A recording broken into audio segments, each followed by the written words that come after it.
لێدوانێن و وەناب لێ دەکرد جەنێرال و خۆدانیان سیاتی بێ و دامن ژێ دانوستاندنانڕە ئیرۆ بە ئەشکەرانی لە دوانە خۆدا ئەمکارن بژن گلۆپا کەسکش بۆ شەوتاندنا ئۆفیسن ئەنەکەسێ پێخست بله مهلت بدم من درفت بدم من اجارة پیشی بیجم انه ما افکاری بی ما ادانه کریه ام شرمزار دکن نا داعیه گوتنه ام کارکی سیاسی کن ام بیجم فلان کس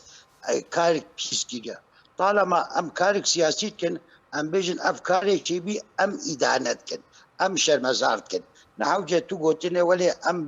انکی گوتنه ولی لو بيجن عن قوتن ولا ندرس لسه الاعلام افكار كي نباشا اف بشي يعني قصير عفو كم ايرو من سر وسائل التواصل الاجتماعي دي انه مظلوم عبد جهته ضامن قلت شينا باي اعتداء سر مكاتب انجمانه اني بارتيا از هندامك امانه عامه ما يه انجمانه كردي يه مجلس وطني كردي از عضو ما يه وفد مفاوضات ام چه خراب تجاه بارتي كي ان انجمانه ده ام ضد توجهنا ام مجلس اخوارنا وام قضيه اخويا كرديرنا اف جهته ضاع من بواجبات خرابه ام بردوامن جهات خورانا بهم هنگی موقف كتير بقدر تظاني بلا دلال وقت واجبات خورانا بي كجهه ضامنه لا وقت ام مفاوضات هفرد ام حوار هفرد ام دانستاندن هفرد دو جهات ضامنه انا جهتك امريكان جهتك ضامنه وقصد قياده قصد جهتك ضامنه كيف دو جهتها وقت اخلال بواجبات خوبك انجماني موقفتي بسيطه اشتغالي تدتنا بس يعني موضوع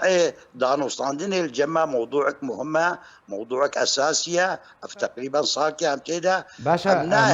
ما مستزردشت بس دبردا ببيك شو هواها اجواءك ونها هي يعني ايريش كرن ولشك بقاريا بقراندنا لشكر كرنا نشاري شوطانا اوفيسان الحسب الدربيسي القامش العامودي يعني فيك الشهوايا هذا يعني تشاو دانستاندن كردي انغو باوري وهابش بويكو دوام بكن بلاد العرب بيجن الحوار لغه العقلاء يعني ام في حوار ناشكن